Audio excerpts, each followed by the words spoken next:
Et nous aussi, on va ouvrir la parole de Dieu ensemble et j'aimerais vous inviter à ouvrir vos Bibles avec moi ce matin. On va poursuivre notre étude et notre série dans le livre des Actes des Apôtres. Et ce matin, on va lire ensemble le passage qui se trouve dans Actes au chapitre 3, des versets 12 à 26. Donc, Actes chapitre 3, les versets 12 à 26. Et on va continuer le récit de ce qu'on a vu la semaine dernière de l'homme boiteux qui s'est été guéri, mais avec ce que Pierre va apporter comme explication à cet événement-là dans Acte 3, Acte 3, verset 12. On va lire ceci. C'est la parole de Dieu qui nous dit: Pierre, voyant cela, dit au peuple: Hommes israélites, pourquoi vous étonnez-vous de cela? Pourquoi avez-vous les regards fixés sur nous, comme si c'était par notre propre puissance ou par notre piété que nous avons fait marcher cet homme? Le Dieu d'Abraham, d'Isaac et de Jacob, le Dieu de nos pères, a glorifié son serviteur Jésus, que vous avez livré et renié devant Pilate qui était d'avis qu'on le relâche. Vous avez renié le saint et le juste, et vous avez demandé qu'on vous accorde la grâce d'un meurtrier. Vous avez fait mourir le prince de la vie, que Dieu a ressuscité des morts, nous en sommes témoins. C'est par la foi en son nom que son nom a raffermi celui que vous voyez et connaissez. C'est la foi en lui qui a donné à cet homme cette entière guérison en présence de vous tous. Et maintenant, frères, je sais que vous avez agi par ignorance, ainsi que vos chefs. Mais Dieu a accompli de la sorte ce qu'il avait annoncé d'avance par la bouche de tous ses prophètes, que son Christ devait souffrir.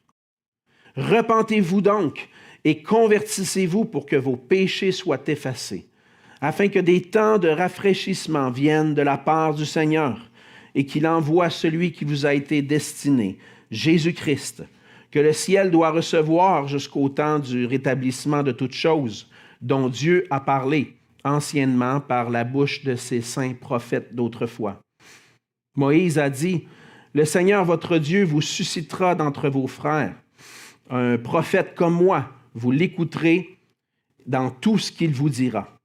Et quiconque n'écoutera pas ce prophète sera exterminé du milieu du peuple. Tous les prophètes qui ont successivement parlé depuis Samuel ont annoncé ces jours-là. Vous êtes les fils des prophètes et de l'alliance que Dieu a traitée avec nos pères en disant à Abraham: toutes les familles de la terre seront bénies en ta postérité. C'est à vous, premièrement, que Dieu, ayant suscité son serviteur, l'a envoyé pour vous bénir en détournant chacun de vous de ses iniquités. On va s'arrêter ici et se courber dans un mot de prière. Oui, Seigneur, notre Dieu, on vient devant toi ce matin pour s'arrêter, pour prendre ce temps et s'arrêter pour écouter ta parole. On reconnaît, Seigneur, que c'est toi qui es notre Dieu. C'est toi qui es notre Seigneur. C'est toi qui règnes sur toutes choses. Et nous voulons, comme des enfants obéissants, venir à toi, Seigneur, avec des cœurs qui désirent apprendre de toi. Seigneur, tu dis dans ta parole et tu nous exhortes à ne pas nous confier dans notre propre sagesse, mais à trouver la sagesse qui se trouve auprès de toi. Et cette sagesse, Seigneur, par ta grâce, tu l'as révélée dans ta parole. Et on veut, Seigneur, ce matin, apprendre de toi, acquérir ta sagesse, afin que nous puissions, Seigneur, avoir une vision de la vie qui correspond à la tienne. Une vision de la vie où nous te voyons, toi, comme Seigneur. Et nous sommes soumis à ta parole. Et nous marchons dans l'obéissance pour ta gloire. Seigneur, aide-nous à recevoir cette parole ce matin afin que nous puissions t'obéir et te glorifier par nos vies. Fais ton œuvre en nous, Seigneur. Nous t'en prions au nom de Jésus. Amen. Amen. dans les structures de notre société, dans la façon dont Dieu a créé le monde et la manière dont les choses fonctionnent autour de nous, il est nécessaire pour nous de reconnaître le rôle et les fonctions qui ont été données à certaines personnes. Par exemple, lorsqu'on vient au monde, on n'a pas le choix de reconnaître que les gens qui nous ont mis au monde, nos parents, notre père, notre mère, sont ceux que Dieu nous a donnés pour exercer l'autorité parentale dans notre vie. Et on n'a pas le choix, lorsqu'on vient au monde, de reconnaître nos parents comme étant l'autorité que le Seigneur a donnée. Ils ont un rôle particulier, des fonctions particulières, et on doit se soumettre. Quand on va à l'école, on n'a pas le choix de reconnaître, dans le fond, le rôle des enseignants. Aujourd'hui, on les appelle les enseignants. À l'époque, on les appelait les maîtres, les maîtresses. Donc, ceux qui avaient une certaine autorité et puis qui étaient là pour nous enseigner, qu'on devait suivre, qu'on devait écouter. On doit aussi reconnaître la direction, ceux qui nous supervisent dans notre travail, des rôles, des fonctions particulières dans le milieu de travail. Et on doit se soumettre à ceux qui sont là. Et ne pas reconnaître et respecter le rôle et les fonctions qui ont été données, les rôles et les fonctions d'une personne dans la société, ne pas le reconnaître et de ne pas l'accepter, c'est souvent utilisé comme prétexte pour ne pas se soumettre à cette personne-là. Si je ne prends pas le temps de dire, lui, c'est la personne que Dieu a mis comme superviseur et je dois lui donner du respect dans son fonction, dans son rôle. Si je ne l'accepte pas, je ne voudrais pas me soumettre à cette personne-là. Mais pour préserver l'ordre dans notre société, le Seigneur a pourvu à ses autorités et des gens en position qu'on doit respecter, même si parfois, même quand on le voit dans les Écritures, on n'a pas l'impression qu'ils sont dignes de notre respect. En démocratie, lorsqu'un gouvernement est porté au pouvoir, on n'a pas le choix. Selon les règles établies, on doit reconnaître ceux qui ont reçu ce pouvoir-là et respecter ces gens-là pour se soumettre à eux dans leur autorité.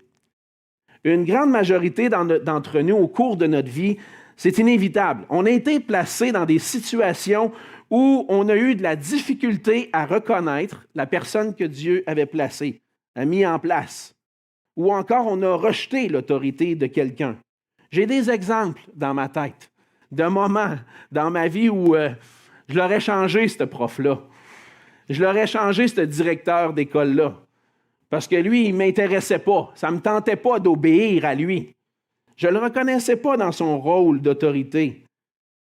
Par contre, ne pas accepter l'autorité, la rejeter ou nous rebeller contre elle peut entraîner des conséquences. Et c'est particulièrement le cas en ce qui concerne l'autorité suprême qui existe au-dessus de toute chose. Bien que les gens ne veulent pas accepter l'idée de se soumettre à Dieu et à son Fils Jésus-Christ, il n'en demeure pas moins que la vérité est là et qu'un Dieu qui dirige toutes choses, un Seigneur qui est là et à qui on doit se soumettre. Et dans le passage de ce matin, on vient de lire ensemble le deuxième discours de l'apôtre Pierre qui nous est rapporté dans le livre des Actes. Le deuxième discours de l'apôtre Pierre après la venue du Saint-Esprit. Sans grande surprise, ce deuxième discours-là ressemble beaucoup au premier discours qu'on a vu au jour de la Pentecôte. On va voir ensemble qu'il y a des éléments qui sont presque semblables. D'ailleurs, en étudiant le passage, je me suis dit, je pourrais quasiment ressortir le message de là 2 semaines, puis ça ferait la même chose. Mais ce qui est intéressant dans ce cas-là, c'est que, puis lorsqu'on traverse les Écritures, des fois comme ça, puis comme pasteur, je me dis, mais il me semble que j'ai déjà prêché ces choses-là. Mais le Seigneur fait en sorte que ces mêmes textes-là, ou ces mêmes passages, ou ces mêmes genres de prédications reviennent pour notre bien, parce qu'on a besoin de l'entendre à nouveau. Le Seigneur fait bien les choses. Mais ce qui est un peu de différent dans le contexte, c'est ce qui a provoqué le deuxième discours de Pierre. Si dans le premier discours, c'est le fait que les apôtres et les disciples se sont mis à parler en langue au jour de la Pentecôte, et puis tout le monde était étonné, là, c'est un autre miracle.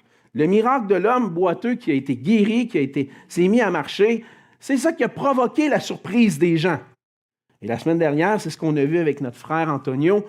On a vu le miracle qui a été accompli par Jésus pour relever cet homme boiteux que tout le monde connaissait, tout le monde voyait au temple, et tout d'un coup, il se met à marcher. Et on arrive au verset 11, et les gens étaient étonnés. On a terminé au verset 11 en disant « Comme ils ne quittaient pas Pierre et Jean, tout le peuple étonné accourut vers eux au portique dit de Salomon. » En réalité, ce qu'on voit, c'est que l'homme qui vient d'être guéri reste avec Pierre et Jean. Lui, il est tout heureux, hein? On l'a vu, il louait Dieu, puis il restait avec Pierre et Jean, mais là, ça provoque l'étonnement, ce miracle-là. Et puis, les gens accourent au portique de Salomon, et accourent, ils sont tous étonnés. Et là, c'est là que Pierre va donner encore une fois une explication. Il va en profiter pour mettre en lumière le péché des gens, qui là sont tous étonnés, qui ont refusé de reconnaître Jésus comme Seigneur, comme celui que Dieu avait promis d'avance, le Messie, le Christ. Et cette semaine, dans notre passage, on va voir la vraie raison pourquoi ce miracle-là a eu lieu. Et comment le Seigneur veut nous convaincre, nous, aujourd'hui, que puisque Jésus est le Christ glorifié par Dieu, nous devons nous tourner vers lui pour goûter aux bénédictions du salut. Jésus est le Christ glorifié et nous devons nous tourner vers lui pour goûter aux bénédictions du salut.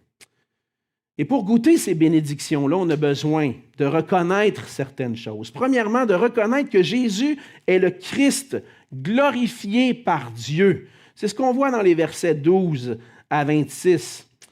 Lorsque Pierre va répondre aux gens, on arrive au verset 12 et les gens accourent, les gens sont étonnés. Et puis Pierre voit le peuple qui vient à lui. Là, il dit, on va régler les choses. Là. Pourquoi vous êtes... Là, il pose des questions. Pourquoi vous étonnez-vous de cela?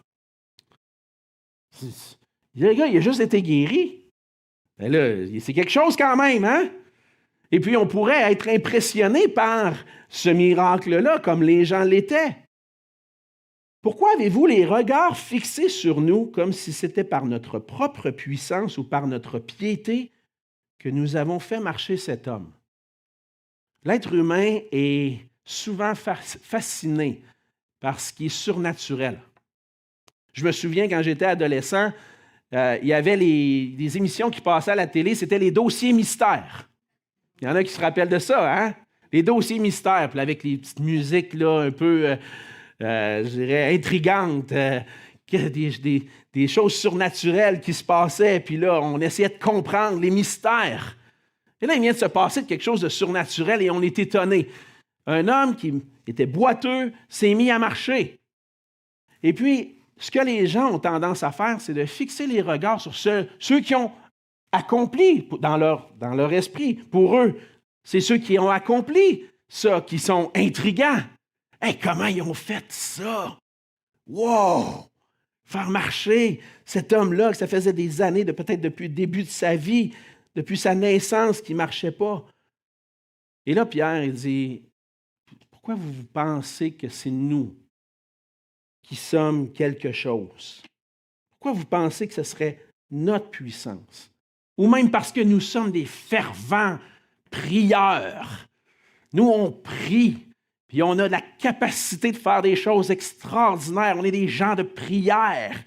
Non, ce n'est pas ça du tout. C'est pas... Pourquoi vous pensez que c'est notre puissance?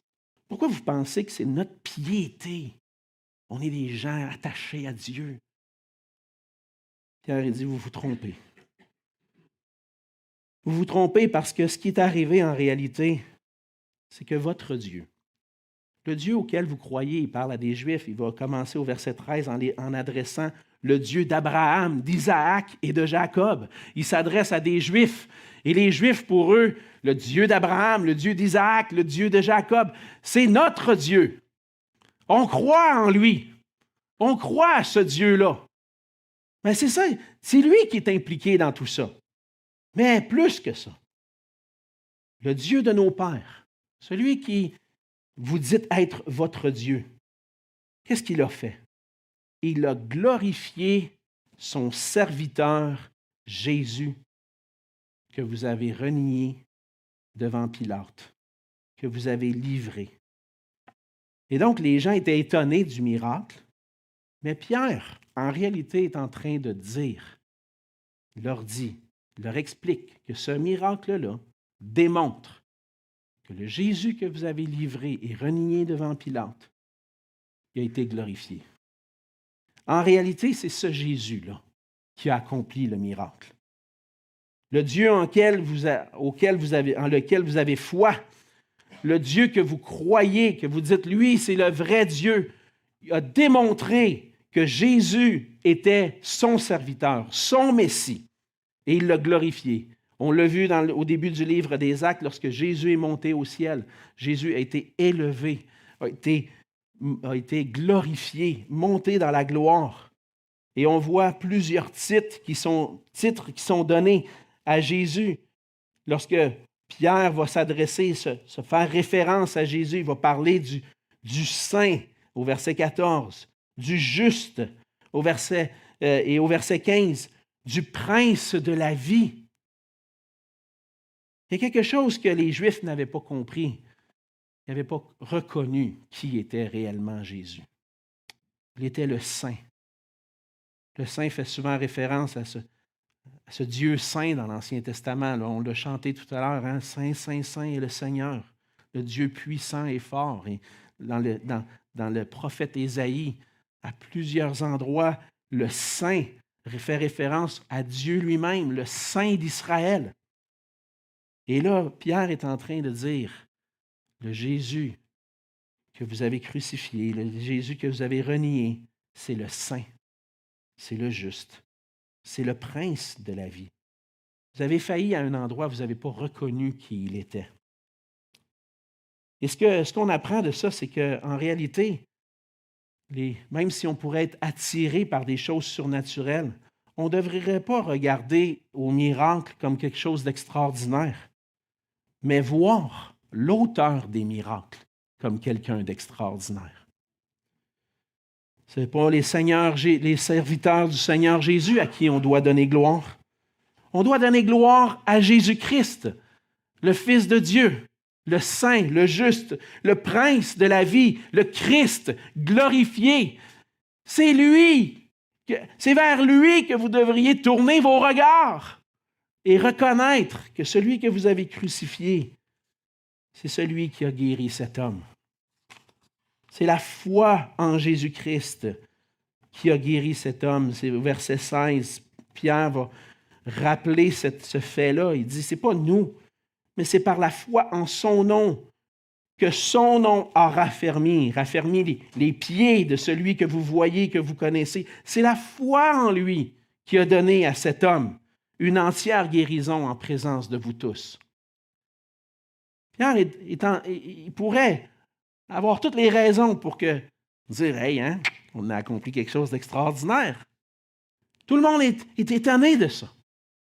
Mais au contraire, par l'Esprit de Dieu, va ramener toute la gloire à Jésus-Christ.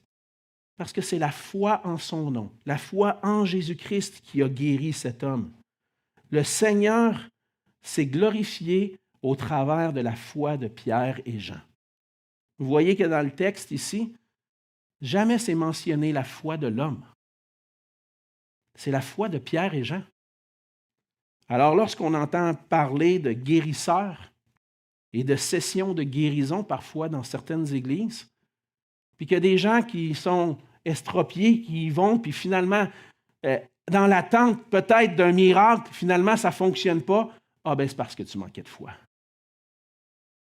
On met le blâme sur la personne, alors qu'ici, ce n'est pas la personne, ce n'est pas la foi de la personne, c'est la foi de Pierre et Jean. Alors, on pourrait virer ça de bord et dire à ceux qui guérissent, c'est toi qui as manqué de foi, finalement. Petite parenthèse comme ça. Parce qu'en réalité, c'est la foi dans le nom du Seigneur Jésus, la foi de Pierre et Jean. Pierre et Jean avaient connu le Seigneur Jésus, et puis on sait que Pierre lui-même, on l'a vu la semaine passée, avait renié le Seigneur. Mais par la puissance du Saint-Esprit, maintenant avait la foi dans le nom du Seigneur Jésus et a fait confiance au Seigneur Jésus pour le guérir. Et c'est ce qui s'est passé. Le miracle qui a été accompli manifeste que Jésus est le Christ glorifié par Dieu, puis que c'est par la foi en son nom que cet homme a été rendu capable de marcher. Et c'est pour ça que nous aussi, on doit reconnaître, un peu recevoir ce message-là pour nous ce matin et dire, Seigneur, je reconnais en toi, Seigneur Jésus, que tu es le Christ, que tu es celui qui est glorifié à la droite de Dieu. Reconnaître le Christ glorifié par Dieu. Pourquoi on doit faire ça? Et là, Pierre va donner d'autres raisons parce qu'il va puiser tout son argument, encore une fois, dans les Écritures de l'Ancien Testament. Jésus est le Christ qui a été promis par Dieu. On voit, il dit au verset 17, il dit, « Et maintenant, frères, je sais que vous avez agi par ignorance, en parlant du fait qu'ils l'ont livré, renié devant Pilate. » Puis, je n'ai pas le temps d'aller dans tous les détails ce matin, mais ils ont même demandé la grâce d'un meurtrier, Barabbas. Il méritait, c'est lui Barabbas qui méritait la condamnation. Puis on a pris celui qui était le saint, le juste, et puis on a dit, « Crucifie-le! » Pierre va dire maintenant, « Je sais que vous avez agi par ignorance avec vos chefs. » Et puis, ce que Pierre est en train d'apporter, c'est de dire, « Je vais lever votre ignorance maintenant. » Dieu a accompli de la sorte ce qui avait été annoncé d'avance par la bouche de tous les prophètes. Vous êtes croire au Dieu d'Isaac, d'Abraham, d'Isaac et de Jacob. Vous croyez que les prophètes, ce que les prophètes ont annoncé, bien, je vais vous montrer maintenant que les prophètes avaient annoncé, ce que les prophètes avaient annoncé concernant Jésus-Christ. Il avait annoncé d'avance par la bouche de tous ces prophètes que son Christ devait souffrir. Encore une fois, on voit les plans des hommes qui étaient de rejeter Christ ont servi à accomplir le plan de Dieu. C'était dans les prophètes annoncé d'avance que son Christ devait souffrir, que son serviteur devait souffrir. Les Juifs ont fait mourir Jésus par ignorance, mais leur ignorance les a amenés à accomplir ce que Dieu avait promis. Et un des passages les plus évidents dans les prophètes qui parle de ce que Jésus allait subir, c'est le chapitre 53 d'Ésaïe. Par sa mort, Jésus accomplissait ce qui était nécessaire pour que nous puissions avoir le pardon de nos péchés, pour que nos péchés soient effacés. Dans Ésaïe 53, on va lire une portion, les versets 3 à 7, même si je sais que plusieurs vous connaissez bien. On a besoin de se rappeler ça, surtout un dimanche où on va célébrer le repas du Seigneur. Le passage nous dit « Méprisé et abandonné des hommes, homme de douleur et habitué à la souffrance. » Semblable à celui dont on détourne le visage. Nous l'avons dédaigné, nous n'avons fait de lui aucun cas. Cependant, ce sont nos souffrances qu'il a portées. C'est de nos douleurs qu'il s'est chargé. Et nous l'avons considéré comme puni, frappé de Dieu et humilié. Mais il était blessé pour nos péchés, brisé pour nos iniquités. Le châtiment qui nous donne la paix est tombé sur lui, et c'est par ses meurtrissures que nous sommes guéris. Nous étions tous errants comme des brebis. Chacun suivait sa propre voie, et l'Éternel a fait retomber sur lui l'iniquité de nous tous. Il a été maltraité et opprimé, et il n'a point ouvert la bouche. Semblable à un agneau qu'on mène à la boucherie, à une brebis muette devant ceux qui l'attendent. Il n'a point ouvert la bouche. 700 ans avant la venue de Jésus, le prophète Ésaïe avait annoncé que le serviteur, que le Christ devait souffrir. Mais ce n'est pas ses propres péchés à lui qui l'ont mené à la croix. C'est nos péchés. Il a reçu sur lui nos péchés. Lui qui était innocent, juste, saint, le prince de la vie, celui qui a le pouvoir sur la vie, a accepté de recevoir la mort à cause de nos péchés, mes péchés.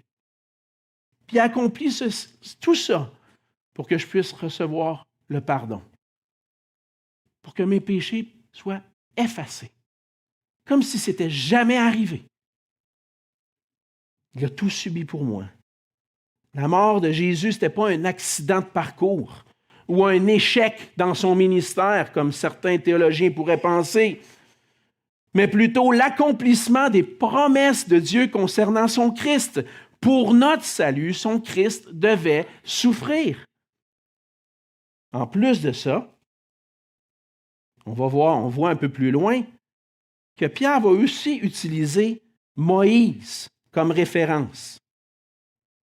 On n'a pas tous les détails ici de ce que Pierre va dire. On a le récit de ce que Luc nous rapporte. On lit ça, ça prend à peu près 5 minutes. 45 quand je l'explique. Puis peut-être ça a duré plus longtemps que ça. On va dire que minimum, ça a duré 45 minutes. Probablement que Pierre, il a lu Ésaïe 53. Puis je pense qu'il est allé jusqu'à lire aussi les prophètes. Il a cité Ésaïe, le Deutéronome, à partir du verset 22. On lit ceci. Non seulement le Christ devait souffrir, mais voici qui est Jésus. Moïse a dit, « Le Seigneur votre Dieu vous suscitera d'entre vos frères un prophète comme moi. Vous l'écouterez dans tout ce qu'il vous dira. Et quiconque n'écoutera pas ce prophète sera exterminé du milieu du peuple. » Tous les prophètes qui ont successivement parlé depuis Samuel ont aussi annoncé ces jours-là. Ce que Moïse avait annoncé, c'est qu'après lui viendrait un prophète. Un prophète qui allait être comparable à Moïse. Mais ce qui est important de souligner, c'est qu'est-ce que le peuple devait faire concernant ce prophète-là. Il dit, un prophète comme moi, vous l'écouterez dans tout ce qu'il vous dira. Les Juifs n'avaient pas pris le temps d'écouter Jésus. Puis il dit, quiconque n'écoutera pas ce prophète sera exterminé de mon peuple. Les Juifs réunis cette journée-là, puis ils viennent de voir le miracle se passer, qui sont tous étonnés. Là. Finalement, ce qu'ils comprennent, c'est qu'ils ne devraient même pas faire partie du peuple de Dieu. On a livré Jésus. On l'a crucifié. Puis là, Pierre nous dit que c'était le prophète qu'on attendait, qu'on aurait dû écouter. Puis on ne l'a pas écouté. Tout ce qu'on mérite, c'est d'être exterminé du peuple de Dieu. On ne mérite rien d'autre que ça. En plus de ça, tous les prophètes avaient parlé, pas seulement Moïse, mais tous les prophètes dans l'Ancien Testament avaient parlé. Mais Pierre vient quand même avec la grâce de Dieu. Tous les prophètes ont parlé de ça, mais au verset 25, il dit, « Vous êtes les fils des prophètes et de l'alliance que Dieu a traitée avec nos pères en disant à Abraham, « Toutes les familles de la terre seront bénies en ta postérité. » C'est à vous, premièrement, que Dieu, ayant suscité son serviteur, l'a envoyé pour vous bénir en détournant chacun de vous de ses iniquités. Vous avez renié Jésus. Vous l'avez crucifié. Vous ne l'avez pas écouté comme le prophète qui venait de Dieu. Mais heureusement, il n'est pas trop tard. Vous aviez agi par ignorance. Mais maintenant, ce que je vous annonce, c'est que Jésus est le Christ élevé par Dieu. Le Christ devait souffrir. Et le Christ, maintenant, est glorifié. Vous devez l'écouter. La grâce de Dieu est encore là. Et c'est pour ça que ce que Pierre va faire dans certains versets qu'on n'a pas lus encore, c'est d'amener à réaliser que Jésus est le Christ, qui nous appelle à nous détourner de nos péchés et à croire en lui pour le salut. Lorsque, après avoir parlé du fait que les Juifs l'ont crucifié, au verset 19, on lit ceci, Il dit, repentez-vous et convertissez-vous pour que vos péchés soient effacés, afin que des temps de rafraîchissement viennent de la part du Seigneur et qu'il envoie celui qui vous a été destiné, Jésus-Christ. Et dans un sens que Pierre est en train d'annoncer, c'est la grâce de Dieu. C'est possible pour vous. Parce que par ignorance, vous n'avez pas reconnu qui était Jésus, mais maintenant, vous pouvez vous repentir. Vous pouvez vous détourner du fait d'avoir rejeté Jésus. Nous, on a vu qu'il était le Christ parce qu'il a été ressuscité. Et maintenant, ce que je vous dis, c'est que vous devriez changer votre façon de penser par rapport à Jésus.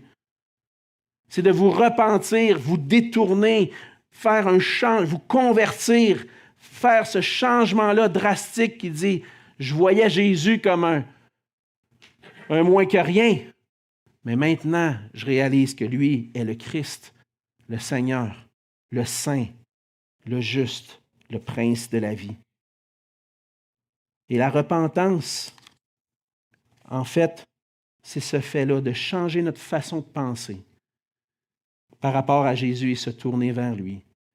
La conversion, c'est ce changement qui implique la repentance et la foi.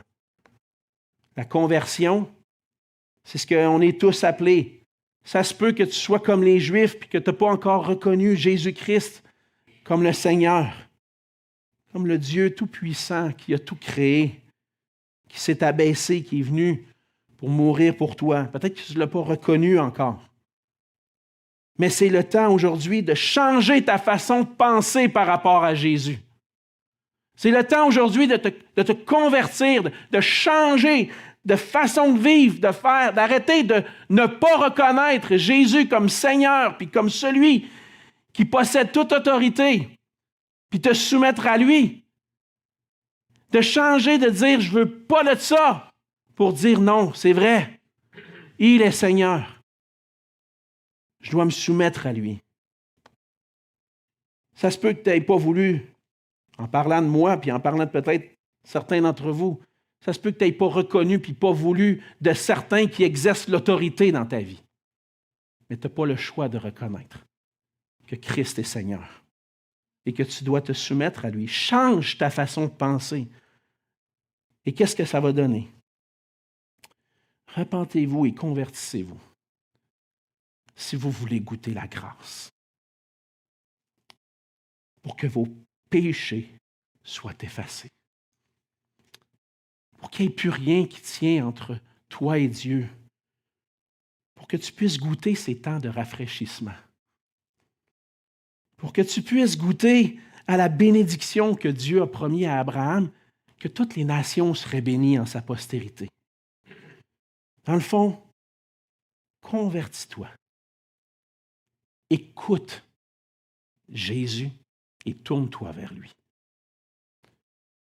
On doit recevoir Jésus comme le prophète, comme le Christ, parce que c'est la repentance et la foi en Jésus-Christ qui accordent les bénédictions du salut.